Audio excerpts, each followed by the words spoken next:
Hello, François Bouteille. I will continue my presentations by small pieces of knowledge, which I hope are a bit useful for you.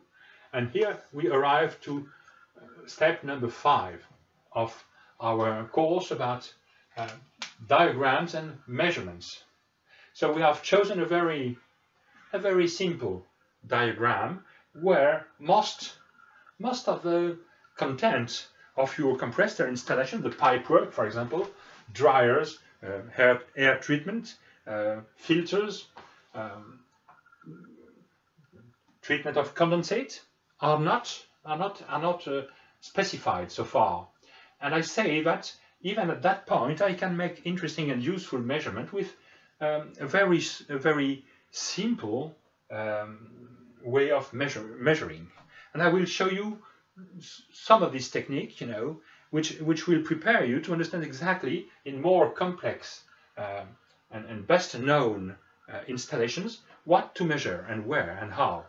So, so far, what I would say is that there is one criteria which I have not at all specified, which is energy consumption.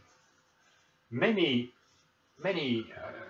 compressed air audits have a goal which is saving energy, or at least knowing how you use the energy, which is called energy management.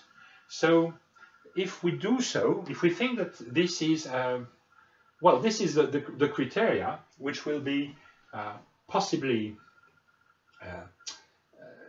easily met, even with a very simple measurement project. What should I measure? The first thing is that I would measure here electricity, kilowatts. For example, in this installation, I may need 3 power analyzers. Okay, we use Chauvin-Arnoux power analyzer, which allow us to measure active power, kilowatts, as well as reactive power, etc. We can make a lot of measurements, but usually active power is exactly what we want to measure because this is what the client pays. So sometimes he also pays for reactive, kV ARH, kilovolt ampere, reactive, I think it's written like that. So I'm not an electrician, but our measurement engineer will measure power, active power, reactive power, and most of the electrical parameters that you can imagine. And the type of power analyzer that we use, I remember, is CA for Chauvin-Arnoux. I think it's 83-35, 83-35. It's something rather complete, with a big memory, so we can measure during 1 or 2 weeks with measurements of all parameters every 1 minute as average values. This is what we do. So what shall I measure, and how can I interpret the measurement? What is important is to know that we shall build what we call not only the temporal variation, the time variation of the power, but we shall measure the load curve. The load curve might be different for all 3 compressors. You may have for a compressor which will be run as a basis, something like that. This compressor is almost always running loaded. You see here some peaks, which may be when you start it, or sometimes when the pressure is a bit higher, and maybe it will vary here a bit, slow down, because the pressure is not stable, and when the pressure goes down, it takes less input power. The following compressor might be something like that, This one is unloaded most of the time, and hopefully the last one will be the reserve compressor and take no energy. But sometimes you see that it is also like that. It is sometimes it is started, and then he says a part of the time unloaded, and then it will stop, you know. So if you have such three load curves of kilowatts, so you have here kilowatts, and all the values that you have measured every 1 minute, for example, or every 10 seconds, will be triés, put one after the other by decreasing order. Trier, I forgot the name in English for tri, you know, for trier. How is it that? Excuse me. Sometimes I have the help of Google to translate. Trier. Maybe it works. Sort out. This will be sorted by decreasing order, and the load curve is something that electricians do know, and they use it very often. You know, for example, when you see such a convex curve, you know that it is interesting to consider. It will be very very interesting to consider using variable speed drive. You know, inverters in order to save electricity, because then you will have almost nothing in here, you know, and you save some energy. So this is something I shall measure. I would measure. I will also measure the pressure somewhere, you know. So very often it is sufficient to take pressure measurement at one point on a tank of one of the compressors, for example, you know. It's not very important where you measure it in this kind of studies, but normally you take it just at the output, at the outlet of the compressor, you know.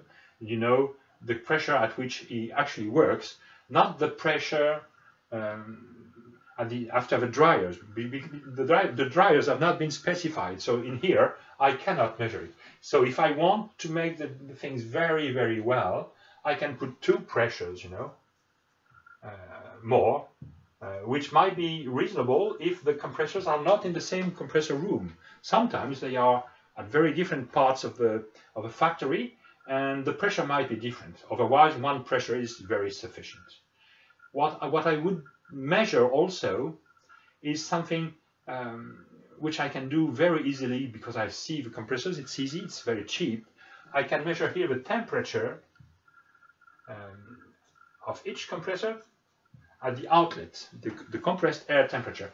This will be interesting, and sometimes we also usually measure at least one of the compressors, the aspiration inlet temperature of air, because we see if the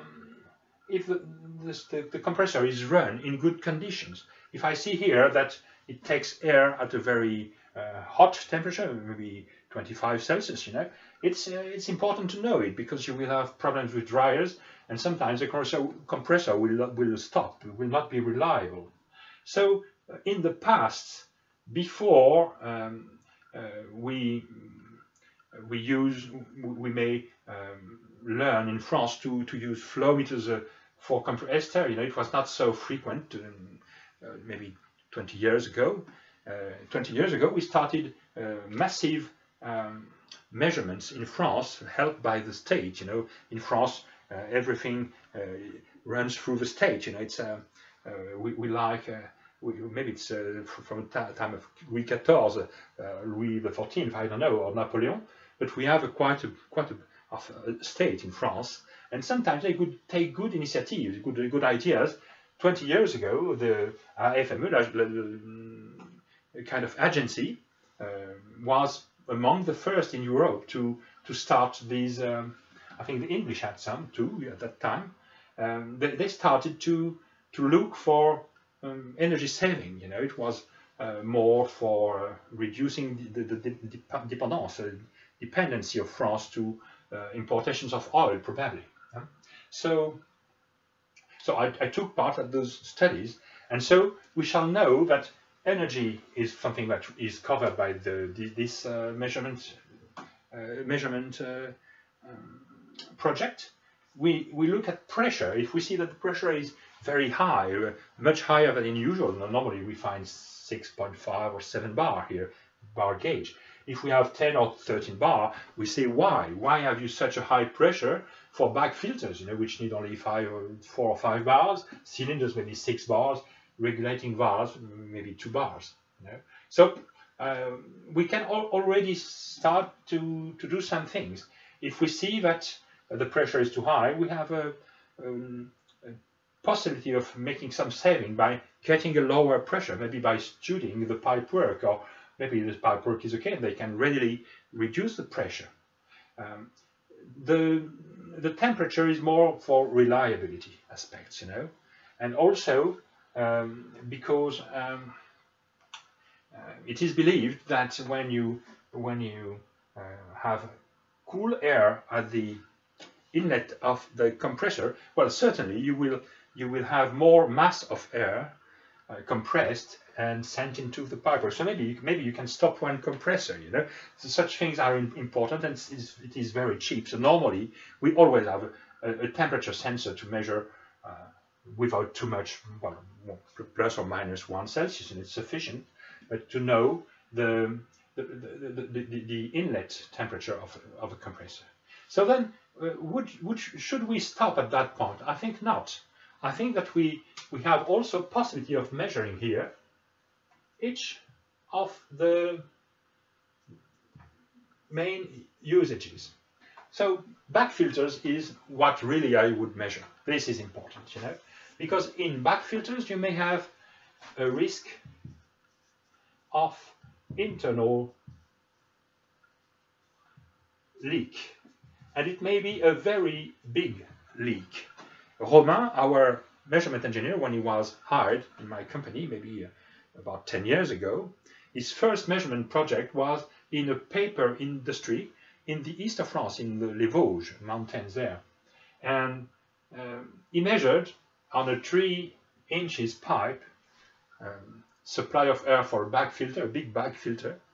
He measured 700 normal cubic meter per hour of leak, which is exceptional. I say it was la chance des débutants. It was the lack of beginners. It was very, very few leaks of 700 normal cubic meters have appeared in my career. Cylinders, well, I would measure here the pressure. Maybe if it's big cylinders, and if you have many of them, as in aluminium plants at the moment, they use big cylinders to break something like the crust on electrolyze places, cells, and these very big cylinders may be one of the important usages, and especially it's interesting because they can reduce the flow by buying different cylinders which require less pressure, so that they expect to save a big amount of air on this cylinder. So in this case we are measuring with Venturi tubes. Venturi tubes, this might be Venturi tube or ultrasonic measurement. Measuring the pressure is important because the pressure difference here, the delta pressure, the difference of pressure. So you have you can measure the pressure also here, but here I would measure the dew point.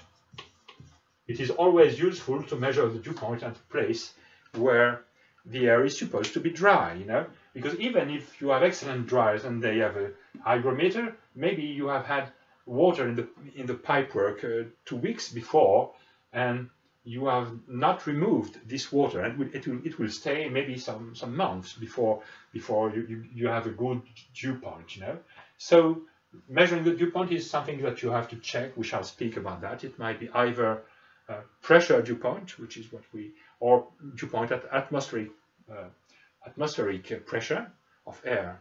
So this is the measurement projects that I could imagine for this very simple installation, and already that it might be useful for some of your goals. Thank you for your attention, and I hope to meet you again in the next step.